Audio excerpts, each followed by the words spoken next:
Alright, magandang araw po sa inyong lahat mga kababayan, Batang Maynila Toys. Pag-usapan po natin si Luisito Espinosa.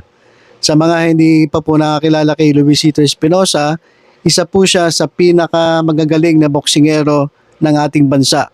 Nung hindi pa po sikat si Manny Pacquiao, meron na po tayong mga sikat na boksingero. Kasama po dyan si Rolando Navarrete, Jerry Peñalosa, at isa po dyan ay ito nga pong si Luisito Espinosa. At dyan po sa programa ni Nanay Christy sa Christy Per Minute ay nagkaroon po ng interview dito po kay Luisito Espinosa at pinahayag niya po yung kanyang naranasan after ng kanyang karir bilang isang boksingero. At malulungkot po kayo sa pinagdaanan ni Luisito Espinosa. Grabe po pala yung kanyang paghihirap ng mga panahon na natapos ang kanyang karir. At nakakalungkot pa nito, yung mga tao na dapat sana ay tutulong sa kanya, yung pa yung mga taong talagang iniwanan siya. Sabi nga niya, nung marami siyang pera, dami niyang kaibigan. Pero after nung naubos yung pera niya, yan na, unti-unti nang nag-aalisan yung mga kaibigan. At meron din siyang inihayag na meron pa pala siyang premyo na napanalunan na hindi pa niya nakukuha hanggang ngayon. So inopen rin niya yan at lumapit nga daw siya kay Manny Pacquiao para humingi ng tulong. Pero grabe po yung sagot sa kanya ni Manny Pacquiao. Hindi ko na po sasabihin kung ano yung naging sagot. Panoorin nyo na lang po dito sa interview ni Nanay Christy Permin dito kay Luisito Espinosa. So ito po, panoorin po natin. Okay, mapalad tayo, Romel, at mga kapatid, mga CFMers. Nabigyan po tayo ng pagkakataon na maging bisita natin. Isa po siyang legend sa kanyang hanay. Isa po siya sa mga manlalarong Pilipino na nagtatak ng pangalan sa Pilipinas sa mapa ng mundo. I-welcome po natin first time, boxing legend, Luisito Espinosa. Magandang tanghali sa iyo, Luisito. Magandang tanghali po. Magandang tanghali po. Salamat. Kahit malayuan, nakita kita. Alam mo, fan mo ako. At ako'y sumasaludo sa iyo talaga. Kumusta ka na, Luisito? Kumusta ka na? Okay no po. Ito, nasa lower, sa Pangarap Village po ako ngayon. Medyo malabas sa panahon. Pangarap sa Novaliches? Opo, sa Pangarap Village po. Alam ko yan lugar na yan. Alam ko yan, okay? Luisito, babalikan ko lang ang nakaraan bago yung partisipasyon mo ngayon sa Batang Quiapo. Opo. Hindi ba nagtira ka ng ilang taon sa Amerika? Ilang taon ka sa Amerika? Po ako doon? 12 years ako sa Amerika. At namasukan ka raw? Oo. Namasukan po ako sa una na pinutukan ko una sa Hong Kong. Tapos promote po ako sa China. Tapos namasukan ka sa isang grocery sa Amerika? Opo, totoo po yun. Totoo po yun sa Lucky Chances. Oo, nakakalungkot naman Pero kami, binigyan mo kami ng karangalan bilang Pilipino dahil sa ipinakita mo sa larangan ng boxing. Tatanungin ka lamang namin, hindi mo pa nakukuha ng kumpleto yung premyo mo? Yung first mo noong 1997? Opo. Hindi ko pa po natatanggap yung pera ko. Nung laban ko po yan, 1997 po, kay Carlos Reyes po yun. Oo. Anak, wala ka bang plano na dumulog sa Philippine Sports Commission para humingi ng tulong nang masingil mo ang pinaghirapan mong premyo? Sana po mabayaran na po ako. Tagal ko inaantay po yun kasi ang hirap ng dinanas ko dahil nandun sa Amerika ako, lalo na nagkiwalay kami na ex ko, iloko niya ako. Oo. Okay. Hindi na natin masyadong pag-uusapan yun, Dito tayo ngayon. Dito tayo sa magandang balita. Ang pinagkakaabalahan mo ngayon ay ang pag-arte. Kasama ka ngayon sa top rating na Batang Quiapo ni Coco Martin. Nakakatuwa yung mga eksena mo. Diba? Sino ang kumuha sa'yo dito? Lumapit ka ba kay Coco o siya mismo ang lumapit sa iyo? Hindi naman ikaw ko yung umanat sa akin. Kaya ano po, isang producer po yung kumuha sa akin. Kababae po siya. Tapos, Yun nga po, nag-open sila sa akin hanggang sa ipasok na ako dito sa Batang Quiapo. okay. Romel, anong gusto mong malaman mula kay Luisito? Lindol, tinawag na Lindol na, di ba? Lindol. Kamusta po?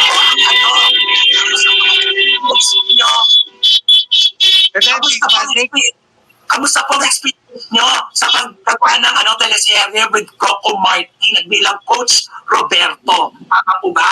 Kamusta po? Mabuti naman na masaya-masaya ako doon na unang-una natanggap ako doon sa Batang Quiapo. Masaya-masaya ako dahil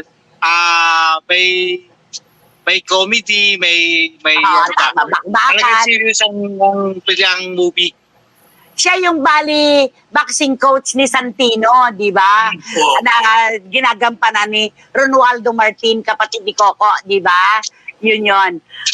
Luisito, bilang isang boksingero, mapapalad yung ibang kasama mo gaya ni pambansang kamao, Manny Pacquiao, no?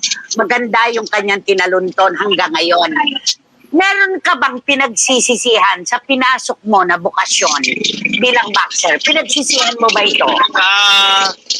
Sa akin naman, dapat sisiyan ko yung pinagdaanan ko po na napura yung pamilya ko, nawala na ako ng anak, yung asawa ko, niloko niya ako.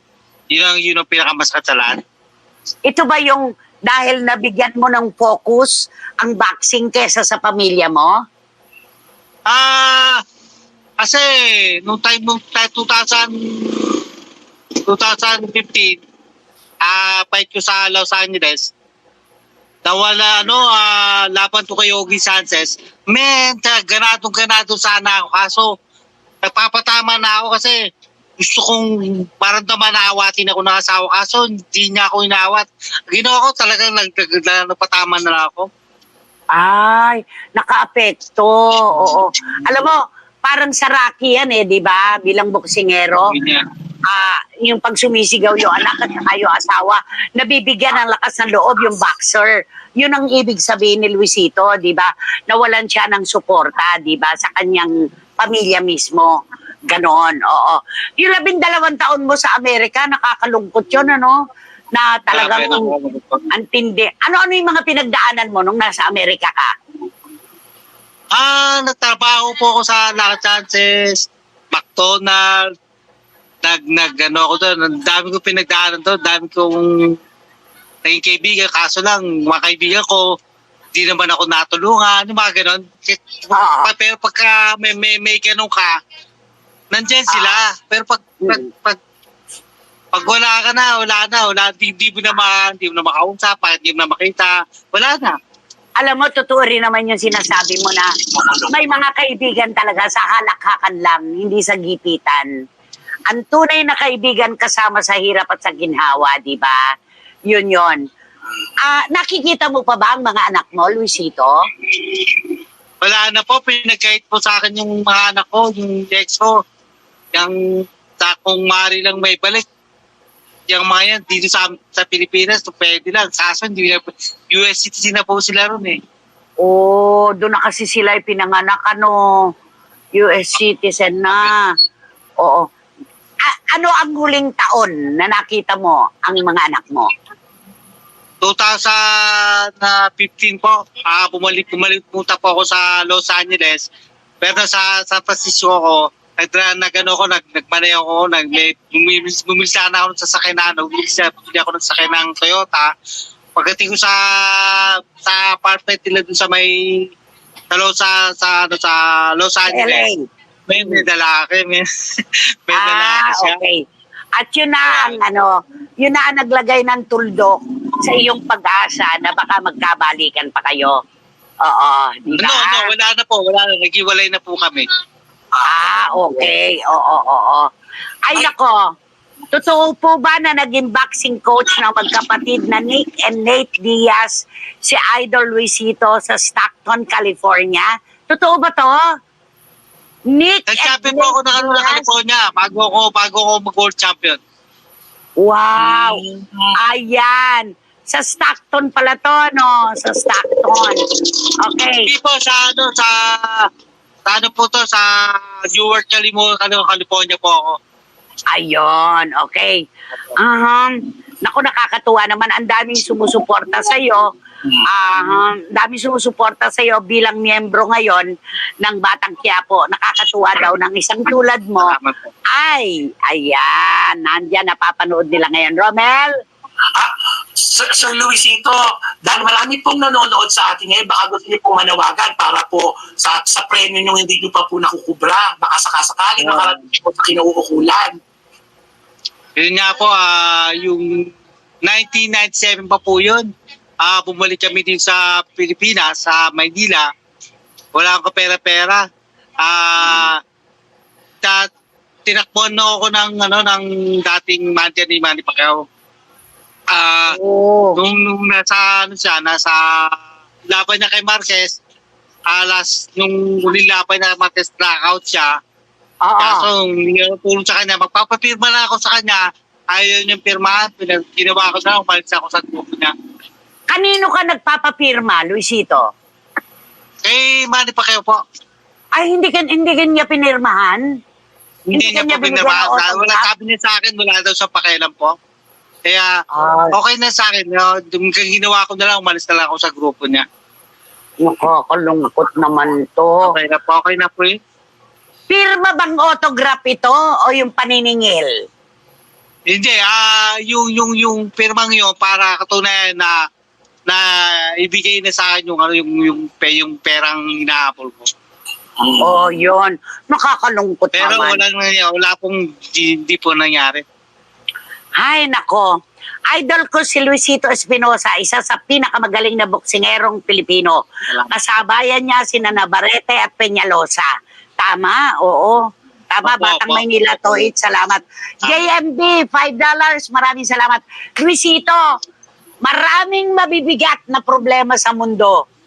Ang barko nga, kaya bigat-bigat lumulutang sa tubig. Ang eroplano nga, super bigat, nakakalipad. Ang problema pa kaya natin, ang hindi natin makakayang tagpusan, isang araw, manalangin ka lang. Manalangin ka lang, Luisito, gaganda uli ang buhay mo. Di ba? Salamat po. Maraming salamat sa iyo. Thank you. Pilipino kami. Pilipino kami na sumasaludo sa isang boksingerong tulad mo. Maraming salamat, Luisito Espinosa. Yan po mga kababayan, yung interview ni Nanay Christy kay Luisito Espinosa. At talaga naman pong nakakatunaw po ng puso yung sinabi niya at yung kwento niya na sobrang hirap yung dinanas niya nung nandun siya sa Amerika. At dito naman, pagpunta niya rito, pagbalik niya sa Pilipinas, yung mga taong nilapitan niya para makuha man lang niya yung premyo na talaga namang kanya, ito pang mga taong ito ay tumanggi na tumulong sa kanya. At ang nakakagulat na ito mga kababayan, itong kanyang ibinulgar tungkol sa paglapit niya kay Manny Pacquiao na imbis na siya'y tulungan, sinabihan pa siya na wala daw pakialam etong si Manny Pacquiao doon sa problema niya sa manager ng pambansang kamao. So nakakalungkot, di ba? Kasi dapat tulungan mo kapwa mo boksingero Kaso wala. Hindi po siya tinulungan at ang masama pa nun, napagsilitaan pa ng hindi maganda. So yan po yung hinihayag ni Luisito Espinosa diyan po sa interview niya kay Nanay Christy Fermin. At ang maganda ngayon mga kababayan, ito pong si Luisito Espinosa ay miyembro na po ng CAS diyan sa Batang Quiapo. Kaya kahit pa paano, ito yung makakatulong sa kanya, lalong-lalo na itong Batang Quiapo ay ang #1 prime time na palabas sa TV ratings. #1 po palagi ang Batang Quiapo. Kaya naman kay Luisito Espinosa, good luck na lang po sa inyo. God bless. At sabi nga ni Nanay Christy, walang problema na hindi kayang masolusyonan. Kinakailangan lang nating magtiwala sa Diyos. At alam naman natin ang Diyos hindi tayo pababayaan. So, yun lang po muna mga kababayan. Abang-abang po tayo sa update dito sa Batang Maynila Toys. Ingat po. God bless.